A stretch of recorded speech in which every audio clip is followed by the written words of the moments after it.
We are the anchors of Queer News Tonight, and this evening we discuss the queer headlines. HOTspots magazine's special issue features sizzling stories, celeb interviews, and tips for Labor Day fun. Get your free copy on Thursday. Claire Burugaba discusses Uganda's anti-LGBTQ laws with Pope Francis. The Pope condemns discrimination and encourages defending LGBTQ rights. Jack Daniels reduced DEI programs after pressure from conservative Twitter user Robbie Starbuck. The company has cut ties with LGBTQ organizations. Conservative nationalist Jason Rapport urges removing LGBTQ books from Arkansas libraries, labeling them smut. He is also threatening funding cuts. MMP data shows strong HIV care engagement, but also highlights stigma, discrimination, and unmet needs that still exist in the LGBTQ+ community, particularly in Florida. Good evening. Welcome to Queer News Tonight. This is the world's first and only LGBTQ+ daily evening television news, broadcasting live and available on demand on your favorite streaming channels. We are proud to announce that YouTube has recognized Queer News Tonight, certified by analytics company vidIQ, that we now have more than 9.5 million views. More than 500,000 of you have watched this show in the last 60 days. Thank you. It is Tuesday, August 27th, 2024. We are live and literally out of the closet and into the headlines. So many of your important stories we are going to tell this evening on Queer News Tonight.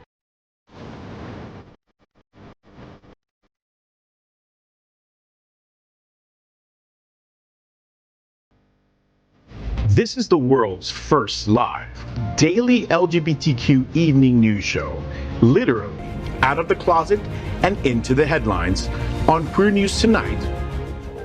This is the world's first and only unedited live LGBTQ evening news show. Whatever happens, unique in LGBTQ news, you will see it and hear it. HOTspots magazine, Out Television Network, is a nonprofit 501c3 media company in the same model of PBS and NPR, but designed for the LGBTQ community. Our mission is to support the 11 pillars of our LGBT community.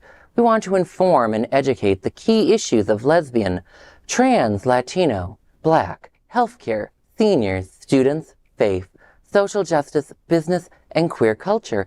Help us support our community. We are part of one of the largest LGBTQ nonprofit media companies in America, HOTspots magazine and Happening Out Television Network. In 2024, our magazine is celebrating 40 years of the LGBTQ experience, and our television, news, talk, and entertainment shows support our mission to educate the LGBTQ and broader community. Let's meet tonight anchors at Queer News Tonight. Let's welcome anchor Jeff Oliverio. He is a financial advisor and certified financial planner with Truist Wealth in Fort Lauderdale. Jeff is one of the founders and president of the Hollywood LGBTQ+ Council. He has served as co-chair for the National LGBTQ Task Force Gala since 2021. Jeff, it's always good to see you. The 2024 Task Force Gala is back. It is on October 16th at the Miami Beach Convention Center. Tell me what's happening. First of all, the gala is being held on October the 19th. So 19th. We'll just correct the record. We're going to take it back real quick. And yes, we're really excited. We are launching a lot of details coming out soon, including our host, our national honoree, which I can't share today. So I'll share that on a future broadcast. But we have a lot of great things coming. We're doing an after party again with our House of Trouble friends. Tickets are available. Sponsorships are available. Table hosts are available. We have a lot of great participation. This is an iconic event that's raised hundreds of thousands of dollars for the South Florida LGBTQ community in partnership with our fund and the Miami Foundation. So go to Task Force Gala for more information. And that's October 19th. That's it. Can't say it too many Miami times. Beach. The 19th. Let's welcome back Alex Morash. Alex has written for The Advocate and served as editor-in-chief of Options Magazine. He has also served as media director of the National LGBTQ Task Force and press secretary for the Florida Democratic Party. Welcome back, Alex. Thank you for having me back, Eric. It looks like a wonderful time here. I have enjoyed listening to all the wonderful people in our live studio audience tonight. Oh my God! Isn't it great? They're both wonderful. There we go. The crowd goes wild, actually. Yes. Let's welcome back anchor Rajee Narine-Singh, a famous transgender activist, actress, author, mystic, and reality television personality. She is of multiracial descent and has appeared on more than 35 television shows, more like 100 television shows across the globe. She is an activist for Trans Social. Welcome back, Rajee. How are you? I'm doing great, and it's great to be back. I'm back! I'm so excited about TransCon, which is on the 7th, Saturday the 7th of September. I will be out there with my Trans Social family, so we'll have a table out there. Lots of resources for the community, and also fun things for our community. And I'm sure that's not the last that you'll hear of TransCon tonight. No. So if you have not met Von Biggs, please take the time now. Meet Von Biggs, a trailblazing advocate for health equity and HIV treatment. As community outreach coordinator at Holy Cross Health, he leads initiatives for the LGBTQ+ community and people living with HIV. His roles as vice chair of the RW Part A Planning Council and founding board member of Trans Ed underscore his dedication, to inclusivity and systematic change. Known for his powerful public speaking, Von tirelessly champions the rights of marginalized communities, making him a respected leader in health equity and social justice. Von, Holy Cross will be at TransCon 2024, a conference by and for trans non-binary folks. It will be held on September 7th. Please tell me what's happening. I'm really excited. We had the news, obviously that the previous executive director had resigned from TransCon, and there were questions in the community, is this still going to happen? And so I did reach out and speak to the person that's currently leading the charge with that. So we'll definitely be there. Holy Cross has been to the last 3, I think 2 or 3 of their events. So it's very important to support this community. And anybody out there, come support your siblings. And I am almost positive that you can just type in TransCon 2024 on any smart device and find out more information. Yeah. And I have to say this, Yes. Von is such a wonderful advocate and supporter of the transgender community. Oh, thank you. And every time I see him at an event, he's just so welcoming and loving and fully engaged. So you can tell it's real. Thank you. It's real. You're such a wonderful advocate for us. We're Thank so you. happy to have you at Thank the you. table, Von. Yes, thank you. The bottom That's of my sweet. heart. Thank you. Aw. Aw. And of course, this is tonight's lead anchor, Eric Restivo. He is well known for DJing at some of the largest clubs in West Hollywood and has had residencies in LA, P-Town, New York City, and now Wilton Manors. Yes. He is a television host of the W Boys, focusing on LGBTQ+ love for entertainment, broadcast on Fridays, and then on demand. Welcome, Eric. I've got my auntie cheerleader right next to me. Exactly. Giving everything. I did just want to say a little bit about the W Boys and not say too much at the same time. I wanted to let everyone know that the W Boys has been a little bit of a casting hiatus. We are coming back. Not the same cast, so a new casting announcement will be made in the next couple of weeks, and the title will also be changing. So stay tuned. That's some hot off the press news that I was cleared to say, by the way. So anyway, leaks here. yeah, no No leaks. leaks. No, we're not leaking here. Tight ship here. We segue into We Are the Reporters for Queer News Tonight. And this evening we begin with the queer headlines. The LGBTQ+ community in South Florida and across America is diverse. Our community across the world is vast, and here are the bullet points of the queer news for Tuesday, August 27th, 2024. First, this evening, let's queer up gay culture. HOTspots magazine's new issue out on August 29th with a special Labor Day edition. HOTspots is celebrating 40 years with the new issue on stands Thursday. The magazine is part of HOTspots Happening Out, the largest nonprofit LGBTQ+ media group in America. The upcoming issue is a special Labor Day edition where you will meet HOTspots hottie Jonathan. Can't wait. The magazines will have tips on how to throw a fabulous Labor Day party as well. The new issue has amazing features, including one by Leo M. Irving named Red Carpet Ready, which will cover all of your favorite exciting upcoming award shows. Do you know Community Health has appointed a new chief of marketing? I do. If you want to know the name, you must buy the new issue to find out. If you are looking for steamy content, you have to read the interview with adult film star Carter Collins by Paul Hutnick. Plus, Disney on Ice is returning to 2 venues in South Florida with fan favorite stories. You will know everything about this in the new issue. Loosen Up by Leo Harley will teach you the best ways of stretching and relaxing those sore muscles. HOTspots magazine has introduced a feature series, Kings We Love, and the first king is none other than family favorite Oscar A. Nova. Buy the new issue this Thursday to have access to this candid interview.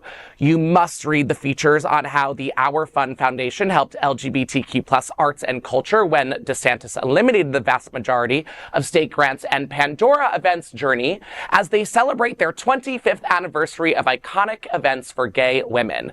And of course, you can read popular features like Hot Eats by Maria Espinal and Out with Scott and What's Hot by Scott Holland. Grab your free copy of HOTspots magazine on Thursday, August 29th, or you might just miss out on all of the fun.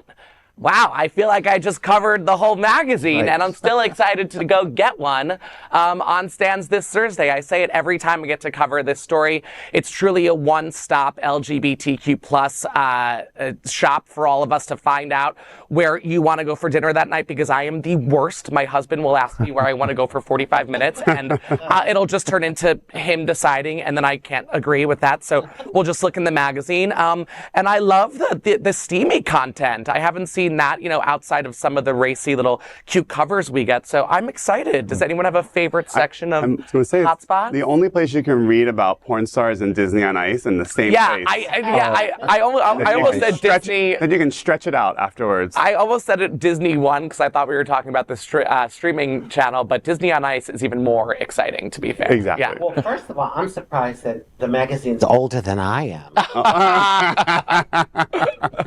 Let me stop. I'm remaining silent. Come on now, I need your support, That's guys. So great at what you do, unpicked.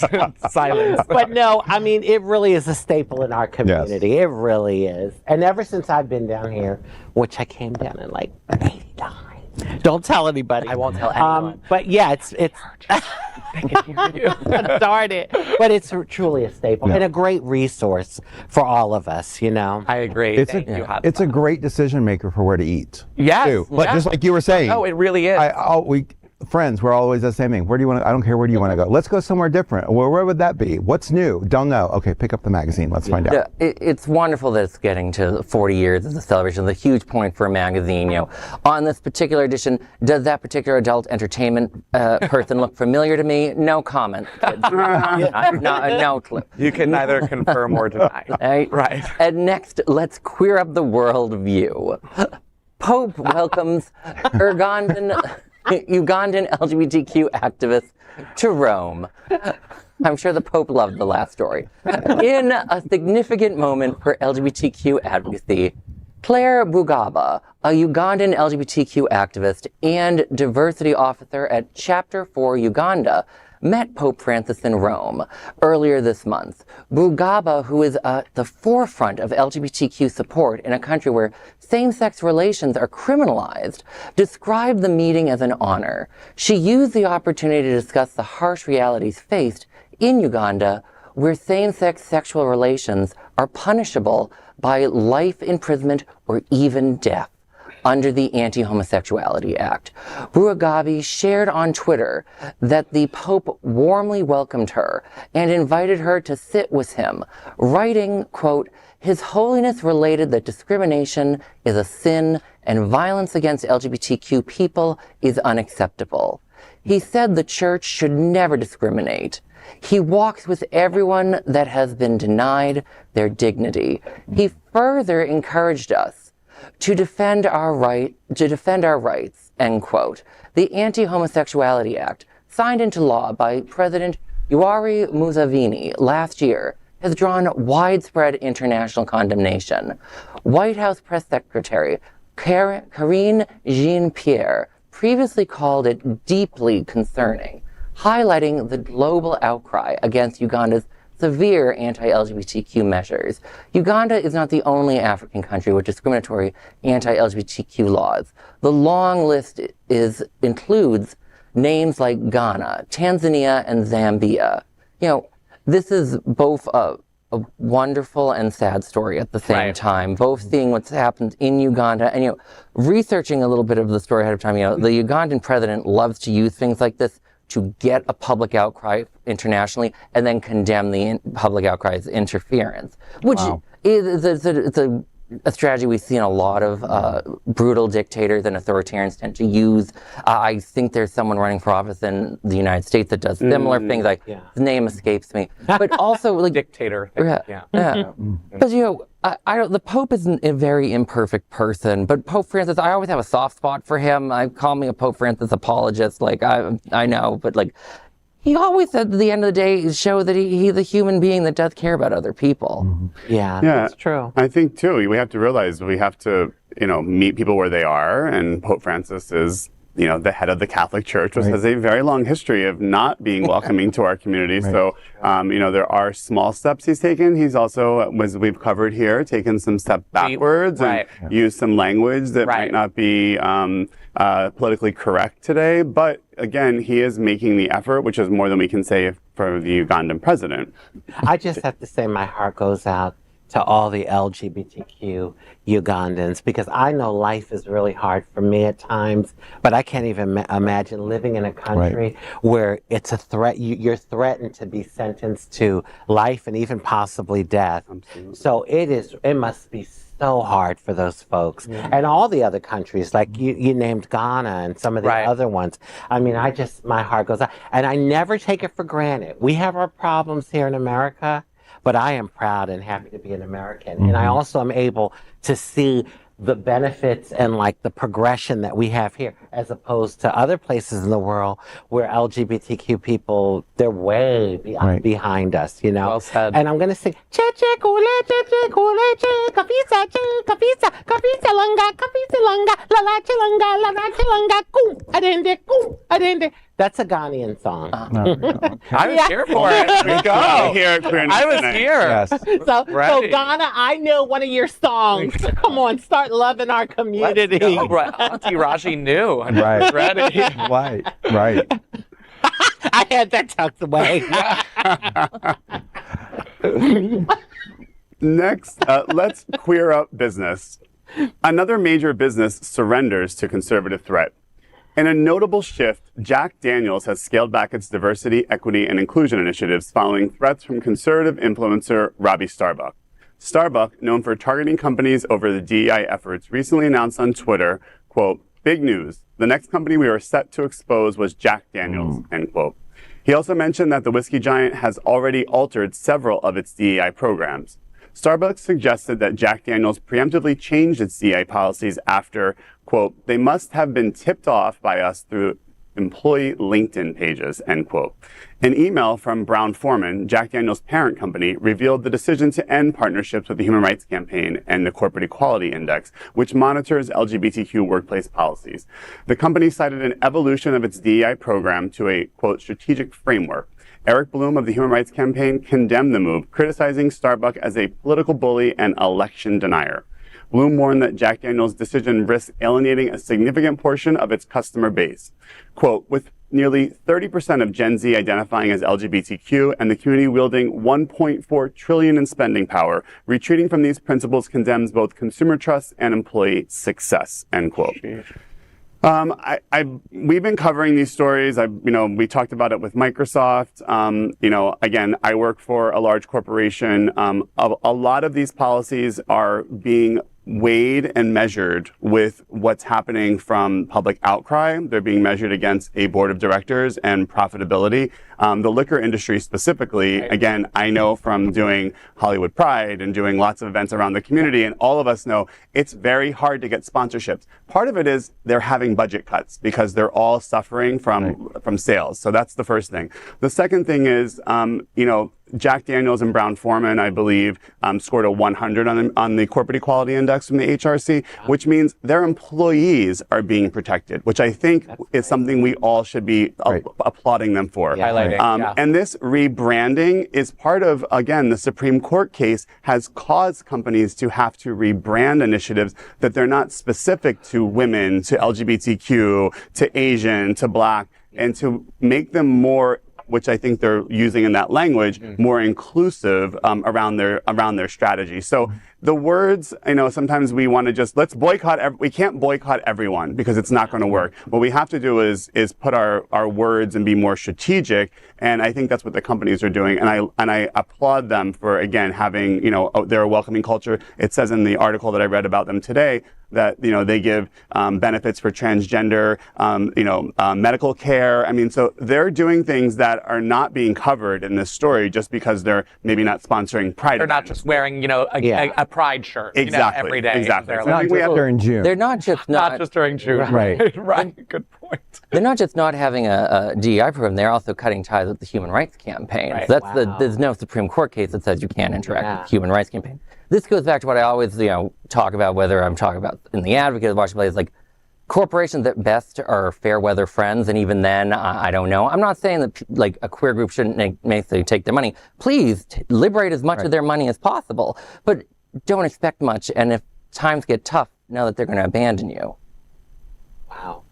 I look at Wilton Manors here and Hollywood that I believe both have perfect scores for HEI, which is awesome.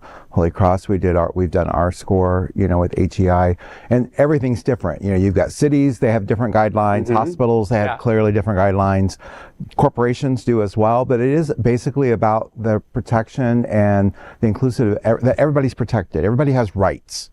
And to be pushed back by, I don't know, a single person on Twitter, I'm just like, well, that's I just saw, yeah. Me too. Like, where does he come from? A long line of doing this, or does he just, like, who is this person? I thought of coffee. Yeah. His last name. And so I was like, is this a Starbucks article we're reading right And like, I'm not a big pusher of like the spending capital of people, but something HRC had reported on a couple of years ago. The number one employer of LGBTQ people are restaurants. Who's going to be distributing Jack Daniels more? Right. Are restaurants and bartenders. Maybe they might not be so willing to suggest Jack Daniels going forward because of this. Like a lot of this doesn't make a ton of sense. Like one guy on Twitter is able to influence Jack Daniels. He must be very convincing. I also have to believe too that, again, I don't believe it was one person on Twitter that changed their entire corporate policy, because again, Brown-Forman is one of the largest spirits companies in the world. I don't think this one person did it. It could have been timing. It could have been we were ready to announce it and now we want to announce it now. There could be a lot of that. Since we did bring him up about who he is, he's a failed filmmaker and a failed congressional candidate.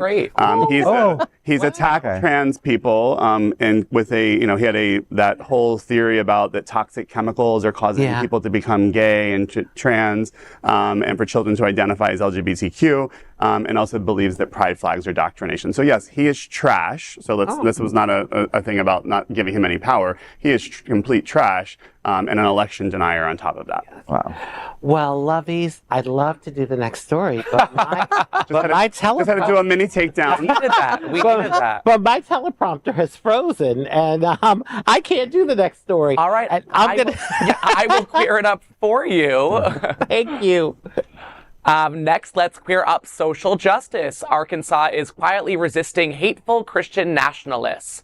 Jason Rappert, a Christian nationalist appointed by Arkansas Governor Sarah Huckabee Sanders to the state's library board, has sparked controversy with his hateful views. Rappert has criticized fellow board members for not supporting his push to remove LGBTQ+ books. He despairingly labeled these books pornographic and smut. He even suggested that the state library board should be abolished. On his Save the Nation broadcast, Rappert expressed his frustration over Arkansas's resistance to his conservative views. He said, quote, "I cannot get those other board members to take a stand to stop some of the smut that is in those libraries. It's ridiculous. I've made motions trying to do it," end quote. He further argued that non-supportive leaders should be replaced to align with his interpretation of biblical principles, emphasizing his belief that current leaders are failing in their duties. Rappert also accuses the community of, quote, grooming, a term I absolutely hate, often misused by anti-LGBTQ+ advocates to describe LGBTQ+ content. Critics note that such accusations distract from real issues of child abuse and often target marginalized authors. According to PEN America, 30% of banned books in the 2022-2023 school year featured characters of color or discussed racism, while another 30% included LGBTQ+ themes. Rappert's aggressive stance on removing LGBTQ+ content reveals a broader trend of marginalizing LGBTQ+ voices under the guise of protecting children. Now, I've talked with parents, their kids, some of them adult children, have been ensnared with this LGBTQ cult, and they've cut them off. You are in a cult, and in the name of Jesus Christ, I stand against this devil of hell, this LGBTQ cult in our country. I command you in the name of Jesus to be thrown down and loose the people of this country. Let go of their minds. Let go of their families. Let go of our reins of government in this nation. You will not drag us into your pit.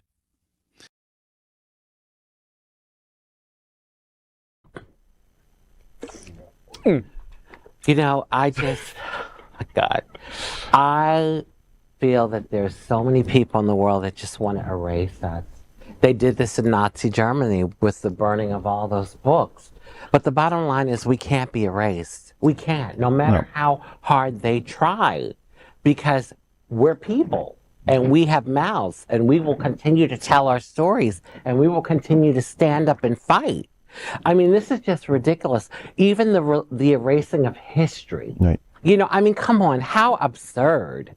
Like, you know, because if you don't know your history and history that you might be ashamed of or you regret, how are you going to do better? Well, the books are a distraction, right? So it's like they are trying to reset race history, and the distract is, oh, throw a book this way. Oh, go look over there. Yeah. You know, go ban a book while I really ban your life. Right. You know, I said this last week. I can't say it enough. Go to Barnes & Noble. There is a banned books section in Barnes & Noble. It's not titled banned books because we're still in Florida, but it's very clear the books that are from that section. Go support any local, especially LGBTQ+ bookstores. Keep them around for as long as possible. Just wanted to plug that. I love bookstores. Yes. I don't know if it's labeled that, but I would say... No, it's not. Yeah, but I would say I think it is labeled that at Books and Books, which is a local bookstore here in South Florida.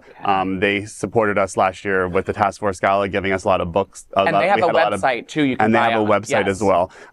You know, these lawmakers, again, another thing we need to make sure we bring to the attention of our audience and keep saying it over and over and over is that we were founded this country on something that's called the separation of church and state. A lot of these people, I don't know if that reading the Constitution or our history is in their, is in their wheelhouse. I think that's they're just reading the Bible for all of their major decisions. But changing public policy around religion is not something this country was founded on.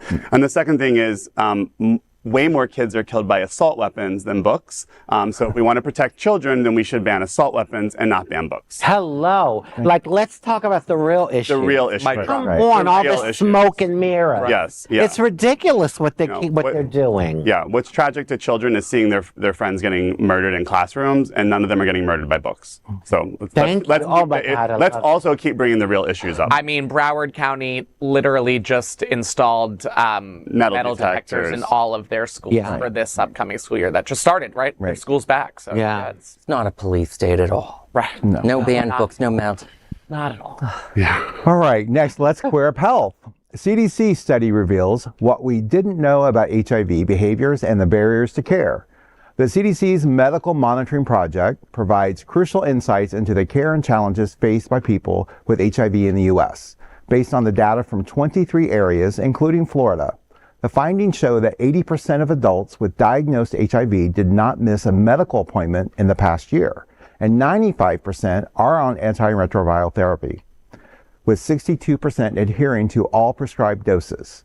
This reflects strong engagement in care and the effectiveness to the current HIV management strategies. However, barriers like stigma, discrimination, and socioeconomic challenges continue to impede access to care, particularly within Florida's LGBTQ+ community.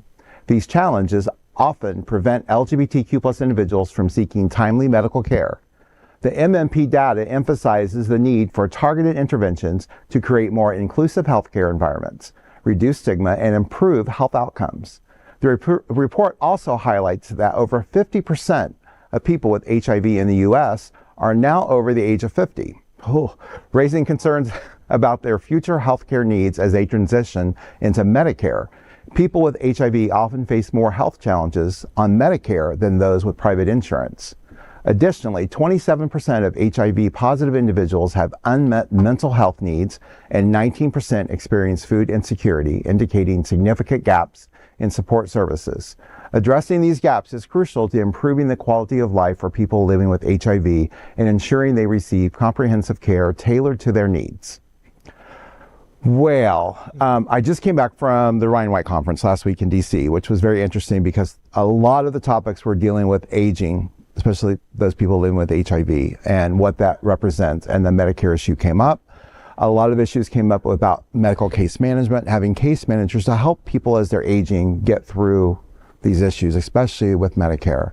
I was kind of like gut wrenched when they were talking in classes about geriatric HIV care. And I'm like, what age group do you consider geriatric? And they're like 50 plus. And I'm like, oh, yeah. Okay. Mm-hmm. Wait a minute. Let me rethink this. But we do in Florida, while the numbers overall nationally speak great, we do have our barriers here in Florida itself, specifically with LGBTQ individuals. We have problems with mental therapy not being utilized. In the Ryan White system, we have 8,000 people in Broward County alone that use Ryan White services. And I would say less than 200 people actually use mental therapy services. Wow. Which is unbelievable. So the services aren't being utilized, but they're also not being, I would say, advertised to individuals properly to get the education and the knowledge to help them navigate systems. I do think, obviously, with antiretrovirals being injectables, that's going to be a game changer as they continue to move that forward to be a longer time, because right now it's every 2 months, but I could see eventually it's going to be longer, and that's going to be a game changer in our community overall. Right. I was going to ask you, because I was talking to a friend over the weekend, and we were talking about, he comes from a conservative state, comes from South Carolina. Again, a lot of the HIV transmission there is amongst men who are not out or on the DL. And we were talking about the initiatives and how the outreach goes to, a lot of our outreach for HIV goes to our LGBTQ community. Right. However, if you're in the closet or DL, you're probably not going to go get on PrEP when you have to bring a prescription home where you live with your wife, and or live with your family, or you're not going to seek those care. Right. What type of what things is happening in the HIV world that's actually getting to that audience? Because I feel like those transmissions are coming into our community because our community's having sex with those people who are not identifying. Exactly. Well, and you talk about PrEP, which is a great thing. And obviously, there's the pill that you could take every single day. But now with injectables, they have, one that's out, you get injectable every 2 months. You go to the doctor's office, you're not taking a prescription home. And we see that in our youth too. They don't want their families to know. So they hide medication. Or I remember one story of a girl hiding her HIV drugs in her spare tire in her car. Oh, I can. Because she could not. But then you also hear the stories of the mothers who sell their drugs so they could get food for the table for their children. So, there's a lot of things out there, and it's a way of how do we get that access for free, which that kind of still is happening. Insurance does, cover it, but it doesn't cover it 100% sometimes. I also have to say this too, the stigma. You would think, like, we're so many years in, the medications are so good, people are living like it's a chronic disease now for the most part. You would think that the stigma would have, lessened, but it's still there. Exactly. You would have. And I think one of the things is people need to know more about you equals you. Yeah. Because when, that whole thing of if you're on your meds and you're undetectable, you're untransmittable. Right. Sometimes being with an HIV person is safe, HIV positive person could be safer than being with someone that's not or that you don't know their status. Yeah, right. Exactly. And I think that has a lot to do with it. I get being scared of the stigma and not wanting to tell family and, that whole thing. It's still there. Yeah. It is still there. We did a story, I want to say it was 3 or 4 weeks ago on Lennox Beer, and for PrEP, and that is twice a year. An injectable that they're doing pilot studies on, and they started it on women first, which was amazing that they did that. But it's an injectable twice a year. Can you imagine? Wow, that's amazing. Right. Yep. Looking at the data and the CDC's response, because like my day job, I'm a director of research, so I tend to pull these big government data sets like this one. So I'm looking at it, and the things I found most interesting is one, like most big government data, it's a couple years back. So this is 2021 that the surveys were from. And looking at what they compared from 2018 to 2021 of what changed. So like access to healthcare got a little harder, whereas people had less home insecurity and better food security. But I looked at it and I'm like, well, of course, like in 2021, we still had an eviction moratorium, and the SNAP or food benefit program was more generous at that time, and hospitals were overwhelmed. And like a lot of researchers were all, like, I talked to different groups, all the data between 2020 and 2023 is just driving us crazy because it's hard to say what's happening now based on that. But like, I look at it and it's a reminder of like, when you do a program that helps many people, you end up actually helping a lot of marginalized people, HIV positive people, people with healthcare access. And so there's a lot more there that I hope that the CDC will like look at and really like go a little bit farther. But they probably won't. It's probably like research groups are going to have to. There's some issues with like the food programs currently, like the funding.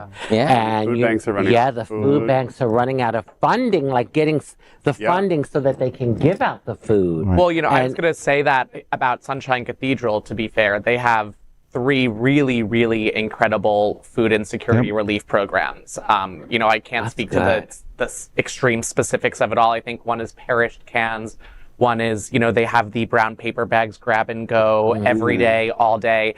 And they just said in last Sunday service that they're getting a refrigerated box for grab and go as well. So I know we're a small little city here, and we're in Fort Lauderdale, but if you are in need of food, it's no questions asked. You just come, you grab it, and we're grateful that were able to do it. So please come to Sunshine Cathedral. 900 people every Wednesday. Wow. Wow. It's they were talking about how they started. I go to Sunshine Cathedral Sunday service, and they started at 10:30 a.m. Sorry. And they started, I can't do the 9, 10:30 a.m. They started with feeding 7 bags. They started 7 bags, and they mentioned 900. 900. Amazing. There's a lot of people dealing with food insecurity. People that you wouldn't even know. You wouldn't even realize. Next, stay informed on important LGBTQ plus news. Sign up for our email newsletter. Queer News Tonight is the world's first and only live daily LGBTQ plus evening news show, providing unique, vital reporting that no other TV nonprofit offers. With stories reaching over 500,000 subscribers, it covers essential LGBTQ plus developments worldwide, ensuring viewers staying informed on important issues. Join us as we amplify LGBTQ plus voices and stories, bringing diverse perspectives to the forefront of global news. Stay connected and informed with Queer News Tonight. For updates, sign up for our email newsletter and engage with us on social media. Don't forget to tag @Queer News Tonight on Facebook and Twitter. Next, we are proud of our special partnership with Sunshine Cathedral, the world's largest queer church here in Fort Lauderdale. Supporting that partnership, we are broadcasting from our permanent set here at Sunshine Cathedral at the Happening Out television studios. We broadcast Sunshine Cathedral's Sunday international service at 10:30 a.m.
We finish tonight's Queer News headlines with a segment we call LGBTQ+ 1 Minute News.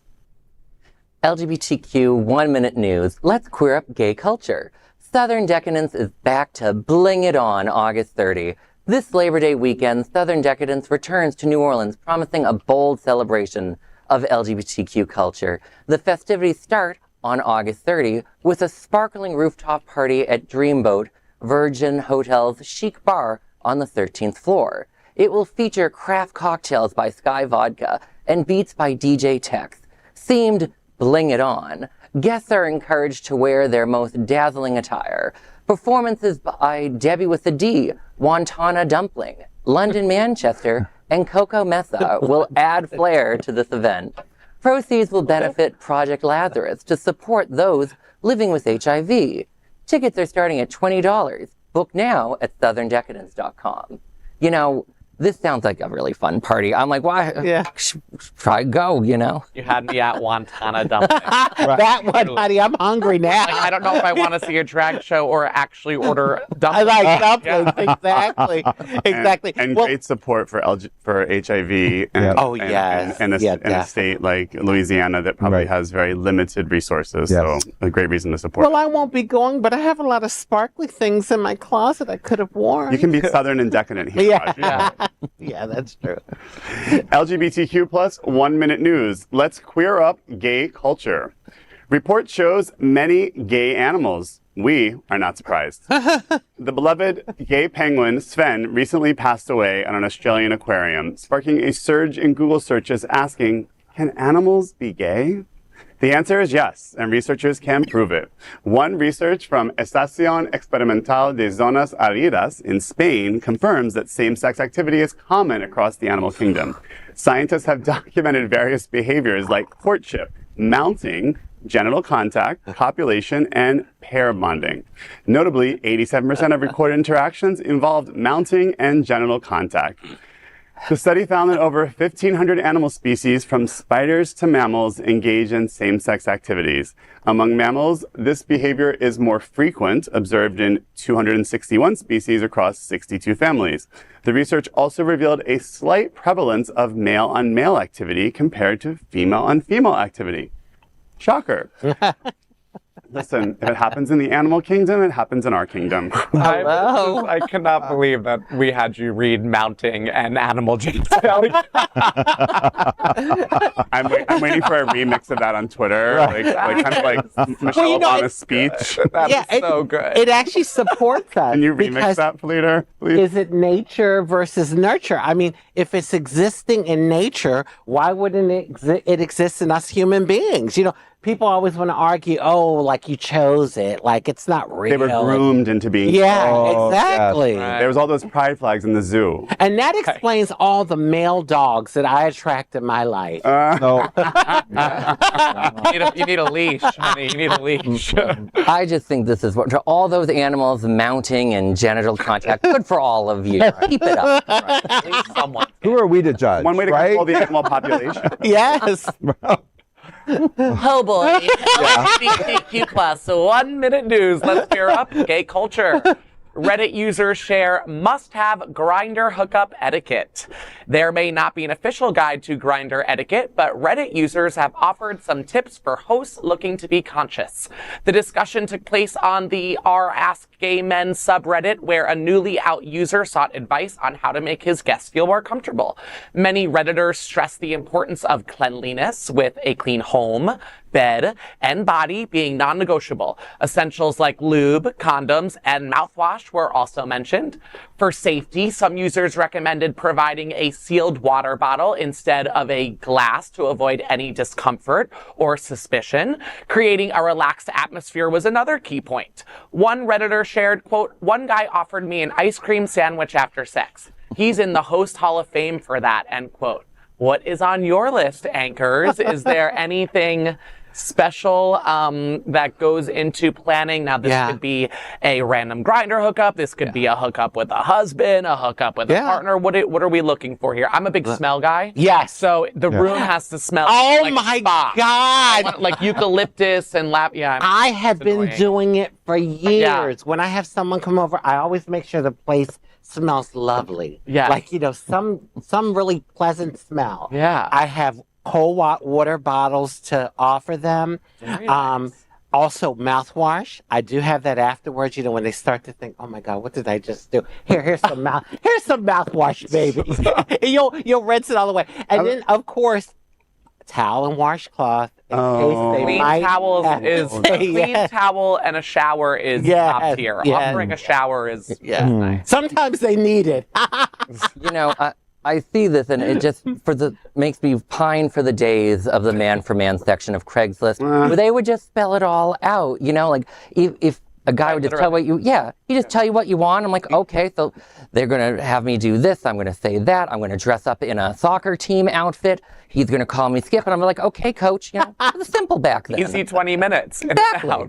This reminded me, this could be a great TV show, kind of like Queer Eye, Oh, wow. Grindr guy, where they come over and fix your apartment so you're ready for a hookup. Oh, I love that. Because I can imagine a lot of people don't get it. Yeah. So this story brought that up. Could this be another queer news show? It could be a segment. Or like extreme home makeover, but for hookups. There might be plenty of Fort Lauderdalians that this would help. Lauderdarians, The Lauderdarians versus the Redditors. Right. Okay? And for all of our viewers, just to clarify, yes, trans women go on Grindr. You betcha. Thank you very much. Newsflash. LGBTQ 1 Minute News. Let's queer up entertainment. Ariana Grande and Cynthia Erivo reflect on Wicked Bond.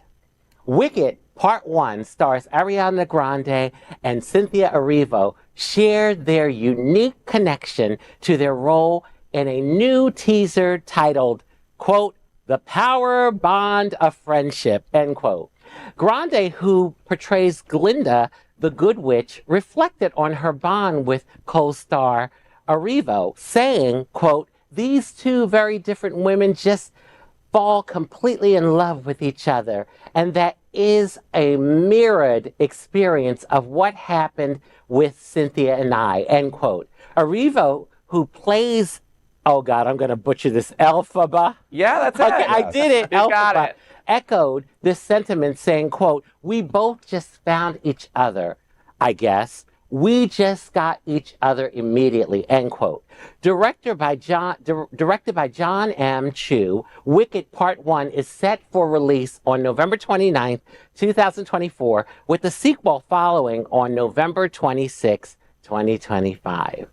Well, I mean, I'm excited. I'm going to take you, Auntie Raj. We're yeah. going to go see it together. Yeah, thank you. I'm ashamed, but I'm don't get into Don't some of this stuff, But anyway, before it was a long-running Broadway box office hit. The book is one of the most incredible reads. If you can, if you're a reader or if you're a Kindler, you should definitely read the book before watching. It just tells a really loving story of Elphaba, which is it's way more diverse and troubled and lovely than you would ever get from just the Broadway. It's that love-hate relationship. love-hate, It is. It really is. And it builds into something amazing. God, this is deep. Yeah. Oh, yeah, no, yes. great. No, It's thank deep. you for And then there's a love-hate relationship in the book with Elphaba within herself, too.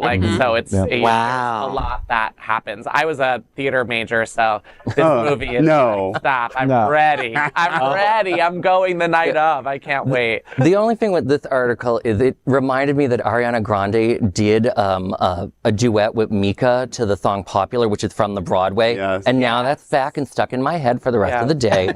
But I must really compliment them on doing both movies within a year. Unlike most TV shows, they're once every 5 to 10 years. We'll do this. Yeah, strangest. If the movies industry can do it, what about the TV industry? Come on, guys. Yeah. Right. I mean, these two must have some contract for this movie because I have not seen someone sell a relationship this hard since J-Lo and Ben. Because these two are everywhere together. Oh, they're dressed alike. They're doing everything together. They went to the Olympics together. They're going to hockey. They're going to hockey games together. I mean, they are connected at the hip, so God bless them. And Right. I hope the movie makes billions of dollars. Me too. Wow. Okay. LGBTQ 1 Minute News. Let's queer up drag culture. Austin Brewery introduces big gay beer after a drag threat. After a bomb threat that forced the cancellation of a drag brunch, Austin's Brutorium Brewery and Kitchen launched Big Gay Beer, donated all proceeds to Veterans for Equality, an LGBTQ plus advocacy group. Through the evidence of an actual threat could not be found, the event's cancellation impacted the community. The statement by the brewery said, in response to the bomb threat we received at June's legendary drag brunch with Las Ofrendas that forced us to have to cancel the event, our staff got together and decided to brew the biggest, gayest beer we could possibly imagine to show our continued commitment to being a safe place for queer people and all good, kind, and loving individuals in our city, end quote. All I can say is they took something that was horrible and made it into something wonderful, and bravo. Isn't that the beauty of our community? We can make lemon meringue pie out of lemons. Delicious. That is our gift. Right. You know, so something horrible, we still were able, the community was still able to come together and do something fun with it. I love that you think I could handle baking lemon meringue pie. I would be chaos, but I love you. That's why they call us gay. Right. Well, maybe instead of making it, you can Uber eat. I could buy it. Yeah. Yeah. Do you make banana cream pie? No. But I eat it. I love it. Yeah.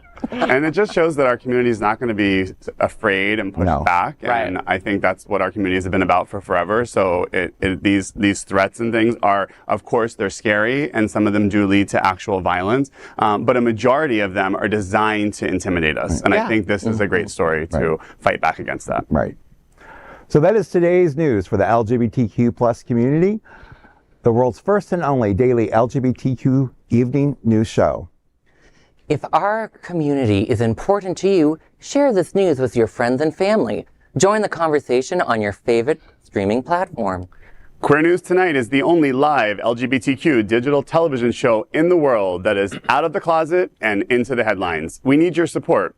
If our community is to grow, we must tell our stories and bring them to the attention of the broader world. This is the only place in the world that tells these types of LGBTQ stories in motion and sound. This is the passion of HOTspots magazine, Happening Out Television Network, and Queer News Tonight. I'm your anchor, Eric Restivo, and on behalf of these LGBTQ plus reporters, the anchors of Queer News Tonight, including Jeff Oliverio, Alex Morash, Rajee Narine-Singh, and Bon Biggs, we will see you daily at 8 p.m. To our LGBTQ plus world, we wish you Good night.